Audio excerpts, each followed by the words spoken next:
بسم اللہ الرحمن الرحیم۔ معزز سامعین کرام، السلام علیکم ورحمۃ اللہ وبرکاتہ۔ سورۃ کوثر کا بہت ہی پاورفل وظیفہ، انشاءاللہ یہ وظیفہ کرنے سے آپ کی ہر جائز حاجت، آپ کی بڑی سے بڑی پریشانی اور مشکلات ختم ہو جائیں گی۔ آپ نے یہ وظیفہ صرف 3 دن کرنا ہے، جمعہ جمعرات ہفتہ 3 دن یہ وظیفہ کرنا ہے۔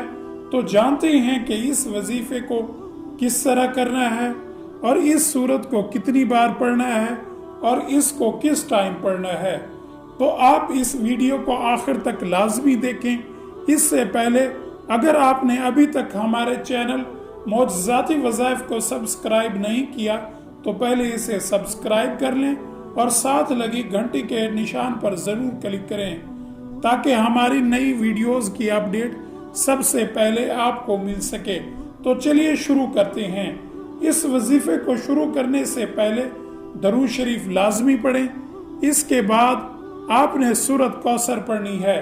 سورۃ کوثر قرآن پاک کی سب سے چھوٹی سورت ہے۔ یہ قرآن پاک کے 30ویں پارے میں ہے۔ آپ نے جمعرات کو یہ وظیفہ شروع کرنا ہے اور ہفتے کو یہ وظیفہ ختم کرنا ہے۔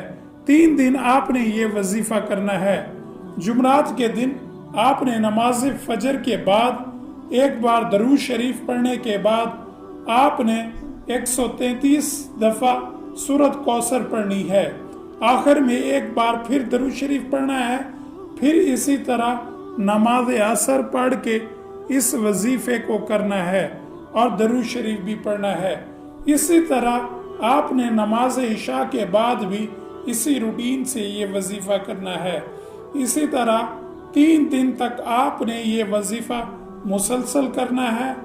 اس کے بعد آپ کی کوئی بھی جائز حاجت ہو یا کوئی جائز مقصد ہو تو اس کو ذہن میں رکھ کر آپ یہ وظیفہ کریں۔ وظیفہ کرتے وقت آپ کا پورا دھیان وظیفے کے طرف ہونا چاہیے اور اس پر مکمل یقین ہونا چاہیے کہ اللہ تعالیٰ اس کلام پاک سے آپ کے مسائل ضرور حل کریں گے۔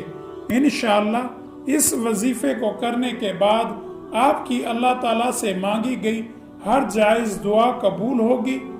سورۃ کوثر کی پہلی آیات انا اعطیناک الکوثر، یہ آیت بے شمار برکتوں اور رحمتوں کا خزینہ ہے۔ یہ آیات رنج و غم، حزن و ملال کو دور کرتی ہے، قلب مومن کو فرحت و شادمانی اور خوشیاں عطا کرتی ہے۔ لہٰذا اگر کوئی شخص کسی معاملے میں پریشان ہے یا کوئی حاجت اس کی پیش آ گئی ہے تو اس آیات کو روزانہ کم از کم 313 بار پڑھنے کی عادت بنائے۔ انشاءاللہ اس کا رنج و غم دور ہو کر فرحت و شادمانی میں تبدیل ہو جائے گا۔ اگر کوئی شخص بے برکتی کا شکار ہو تو وہ اس آیات کو 500 بار پڑھ کر اللہ پاک سے دعا کرے، انشاءاللہ اس کو اندازے سے بڑھ کر خوب برکتیں ہوں گی۔ خاص طور پر پیشہ تجارت اور دکاندار حضرات اس وظیفے کو اپنا معمول بنا لے۔ اگر آپ کو ہماری آج کی ویڈیو پسند آئی ہے تو اس کو ضرور لائک کریں اور ان لوگوں تک ضرور پہنچائیں جو کسی مصیبت یا کسی پریشانی میں مبتلا ہیں تاکہ وہ اس وظیفے کے ذریعے اپنی مشکلات اور رنج و غم سے نجات حاصل کر سکیں۔